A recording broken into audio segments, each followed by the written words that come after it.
Hello students, education birds में आप सबका स्वागत है। आज क्लास 11th के जो पॉलिटिकल साइंस में हम जो चैप्टर अध्ययन कर रहे थे, अध्याय 3 का निर्वाचन और प्रतिनिधित्व, उसकी हमने 2 वीडियो पहले भी बना दी है, जिसमें हमने चुनाव का वर्णन देख लिया है, समानुपातिक प्रतिनिधित्व को देख लिया है। उसके बाद हम कर रहे हैं आज स्वतंत्र और निष्पक्ष चुनाव। किसी भी चुनाव प्रणाली की कसौटी यह है कि वह एक स्वतंत्र और निष्पक्ष चुनाव प्रक्रिया निश्चित कर सके। यदि हम लोकतंत्र को एक जमीनी हकीकत बनाना चाहते हैं, यानी कि इसको धरातल पर लाना चाहते हैं, तो ये जरूरी है कि चुनाव प्रणाली कैसी हो, निष्पक्ष और पारदर्शी हो। यानी कि दिखाई दे हमें निष्पक्ष, बिल्कुल किसी से किसी प्रकार का कोई भेदभाव उसमें नहीं होना चाहिए। चुनाव प्रणाली ऐसी होनी चाहिए जिससे मतदाताओं की आकांक्षाओं चुनाव परिणामों में पूर्ण न्यायपूर्ण ढंग से व्यक्त हो सके। इसमें हमने देखा कि अब इनके जो प्रश्न है कुछ हमारे डाउटफुल हैं। जैसे भारत की आबादी में मुसलमान 13.5% है। अब तो ये बढ़ गई है, लगभग 16% की आबादी हो चुकी है। लेकिन लोकसभा में मुसलमान सांसदों की संख्या सामान्यतः कितने प्रतिशत, 6% से भी थोड़ा कम रही है, जो जनसंख्या के अनुपात के आधे से भी कम है। यह स्थिति अधिकतर राज्य विधानसभाओं में भी है। 3 छात्राओं ने इन तथ्यों से अलग अलग निष्कर्ष निकाले। अब देखो, ये 3 छात्र हैं, आप इनसे क्या सहमत हैं या असहमत है बताएं। हिलाल क्या कहता है, यह सर्वाधिक मत से जीत वाली प्रणाली के अन्याय होने को दिखाता है।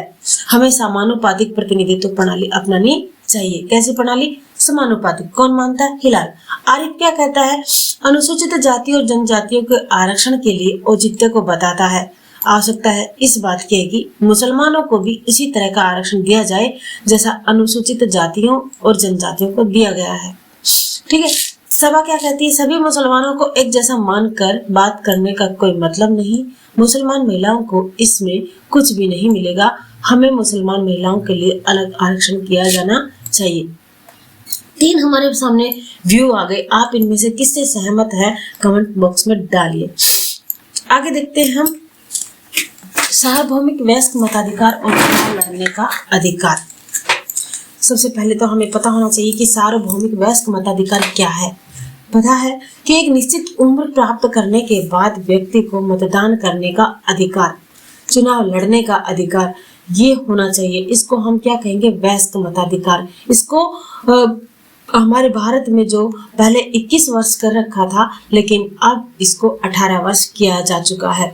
जब भी कोई व्यक्ति, लड़की हो या लड़का, महिला हो या पुरुष, जो 18 साल की उम्र पूरी कर लेता है तो वह मतदान का अधिकारी हो जाता है। मतदाता कौन है और कौन चुनाव लड़ सकता है, इन दोनों बिंदुओं पर हमारा संविधान पूर्ण रूप से स्थापित लोकतांत्रिक परंपराओं का पालन करता है। आप जानते हैं, लोकतांत्रिक चुनाव में देश के सभी वयस्क नागरिकों को वोट डालने का अधिकार जरूरी है। इसी सार्वभौमिक वयस्क मताधिकार का नाम दिया है। यानी कि वोट डालने का जो एक निश्चित उम्र पूरी हो गई है, उसके बाद किसी से भेदभाव नहीं किया जा सकता। प्रत्येक भारतीय नागरिक को वोट देने का अधिकार है। कौन से? वयस्क को। इस आधार पर यानी कि भारत के संविधान में 1989 तक 21 वर्ष से, अभी मैंने थोड़ी देर पहले बताया था कि पहले जो था 21 वर्ष के ऊपर वयस्क बताया गया था, परंतु 89 में संविधान के एक संशोधन के द्वारा इसे घटाकर कितना कर दिया गया? 18 वर्ष कर दिया गया। वयस्क मताधिकार सभी नागरिकों को अपने प्रतिनिधियों की चयन प्रक्रिया में भाग लेने का अवसर प्रदान करता है। ये समानता और गैर भेदभाव के सिद्धांत के अनुरूप काम करता है। जो वोट देने के अधिकार के बारे में सच है, वही चुनाव लड़ने के अधिकार के बारे में भी सच है। सभी नागरिकों को अपने प्रतिनिधि चुनने या प्रतिनिधि बनने का अधिकार है, लेकिन विभिन्न पदों पर चुनाव लड़ने की न्यूनतम आयु निश्चित की गई है। उदाहरण के लिए, जैसे लोकसभा और विधानसभा चुनाव के खड़े होने के लिए उम्मीदवार की कितनी, अंडरलाइन करना, हम 1 नंबर का क्वेश्चन है, कितने?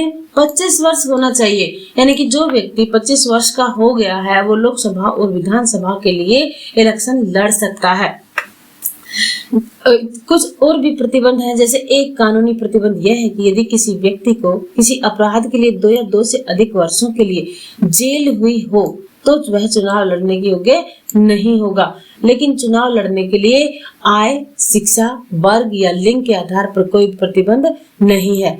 इस रूप में हमारी चुनाव व्यवस्था सभी नागरिकों के लिए क्या करती है, खुली हुई है। अब देखते हैं हम भारत में निर्वाचन। स्वतंत्र निर्वाचन आयोग, ये एक निर्वाचन आयोग है जो हमारे इलेक्शन कराता है। भारत में चुनाव प्रक्रिया को स्वतंत्र और निष्पक्ष कर बनाने के लिए कई प्रयास किए गए हैं।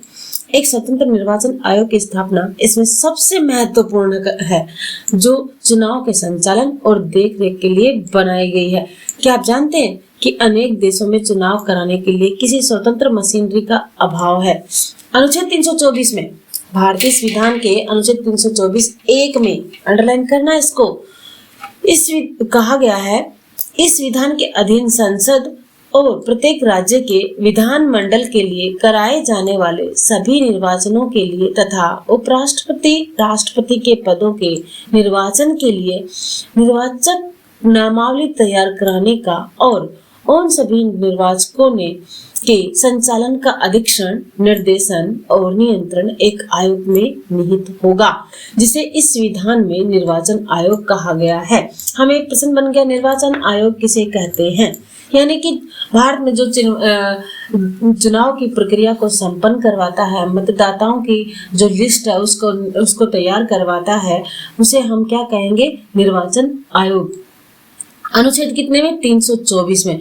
324 अनुच्छेद 324 निर्वाचकों के लिए मतदाता सूची तैयार करवाता है चुनाव आयोग और संचालन करता है, नियंत्रण करता है। स्वतंत्र निर्वाचन आयोग ही ये कार्य कर पाता है। संविधान के ये शब्द बहुत ही महत्वपूर्ण है, क्योंकि निर्वाचन आयोग को चुनाव से संबंधित हर बात पर अंतिम निर्णय करने की भूमिका सौंपते हैं। यानी कि चुनाव आयोग जो है, निर्वाचन आयोग जो है, स्वतंत्र है और वो अपनी निर्णय स्वयं ले सकता है। सर्वोच्च न्यायालय ने भी संविधान की इस व्याख्या से सहमति व्यक्त की है।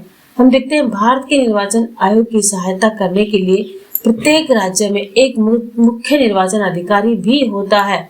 निर्वाचन आयोग स्थानीय निकायों के चुनाव के लिए जिम्मेदार नहीं होता, जैसा कि हम स्थानीय सरकार वाले अध्याय में पढ़ेंगे आगे चल के। इसके लिए राज्यों में निर्वाचन आयुक्त होता है। हमने देखा निर्वाचन आयुक्त तो कहाँ हुआ?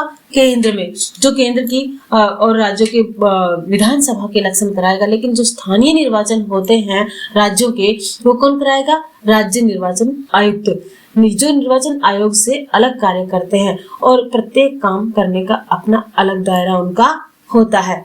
भारत का निर्वाचन आयोग, इसको अच्छे से याद करना है क्योंकि ये महत्वपूर्ण चैप्टर है और इसमें निर्वाचन आयोग सबसे इम्पोर्टेंट है। एक सदस्यता बहुसदस्य भी हो सकती है।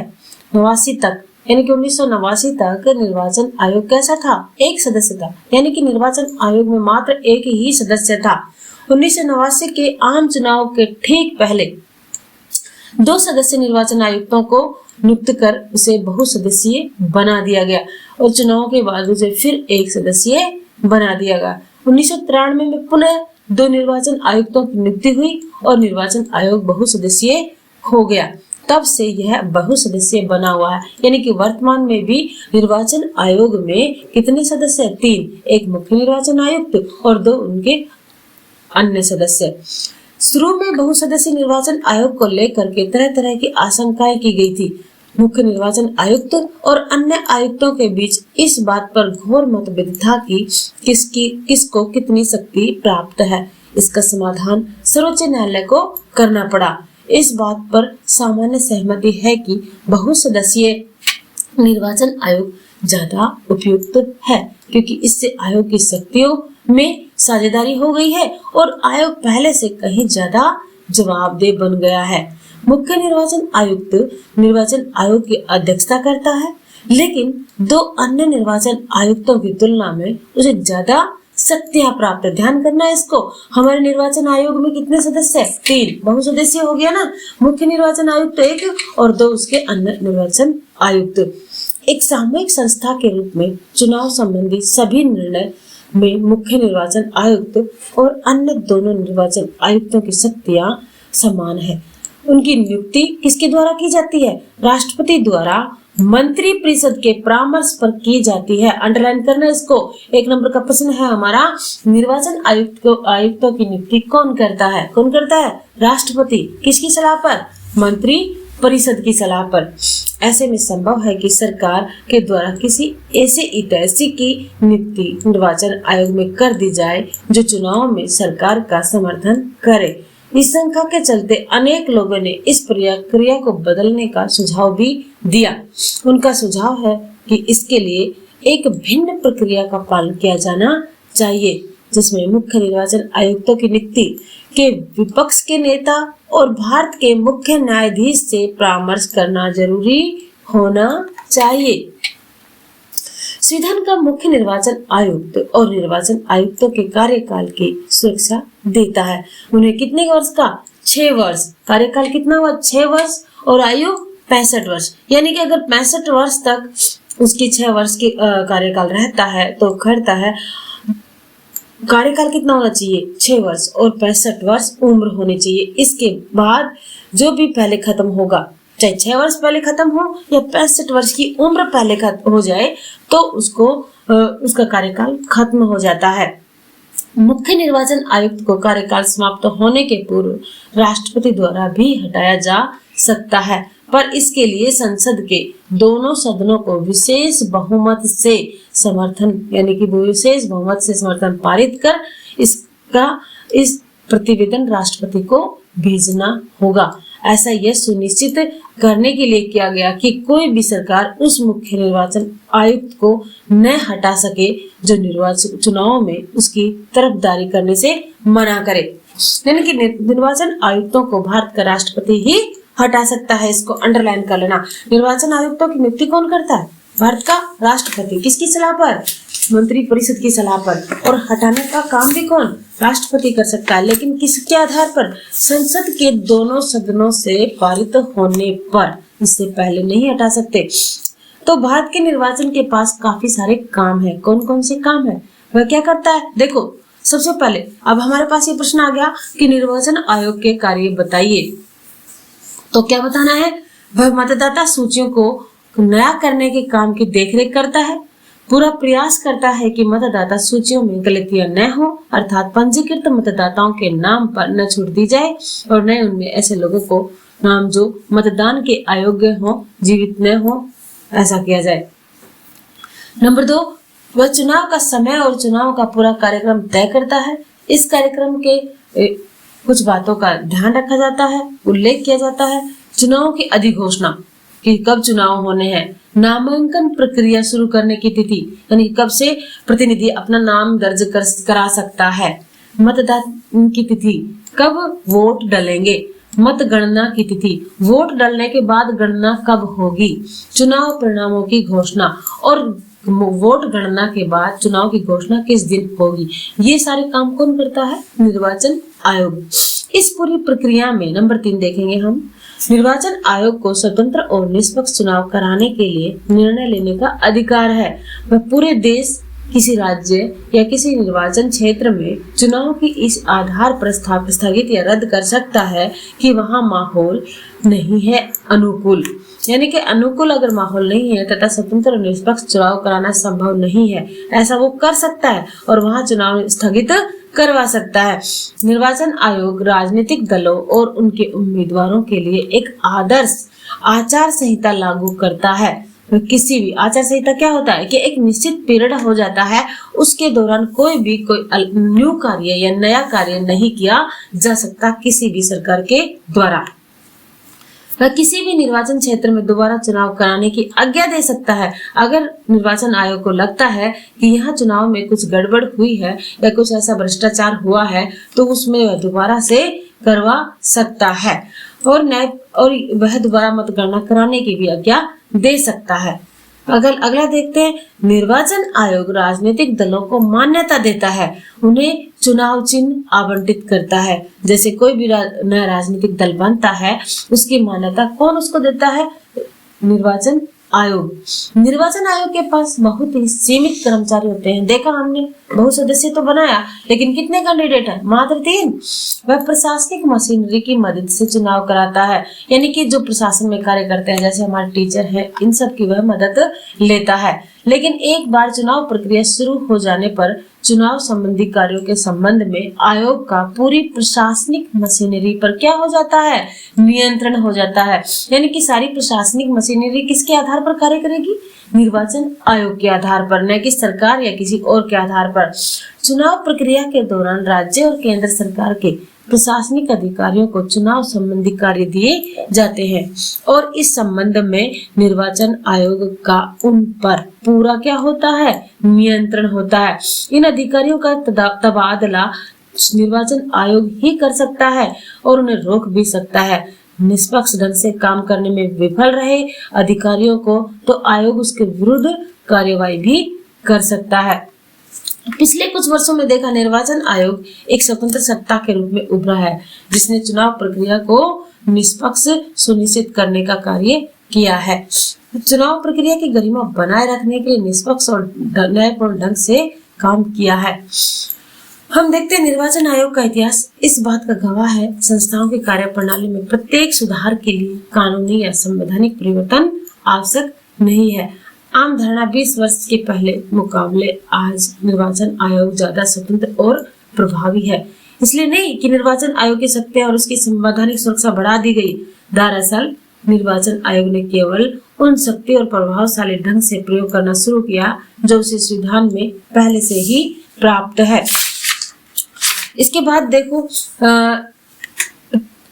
2002 में पूर्व प्रधानमंत्री राजीव गांधी की हत्या कर दी गई थी और निर्वाचन आयोग को एक गंभीर समस्या का सामना करना पड़ा जब गुजरात विधानसभा भंग कर दी गई और चुनाव कराना पड़ा। लेकिन निर्वाचन आयोग ने पाया कि राज्य में अप्रत्याशित हिंसा के कारण स्वतंत्र और निष्पक्ष चुनाव कराना तुरंत संभव न था।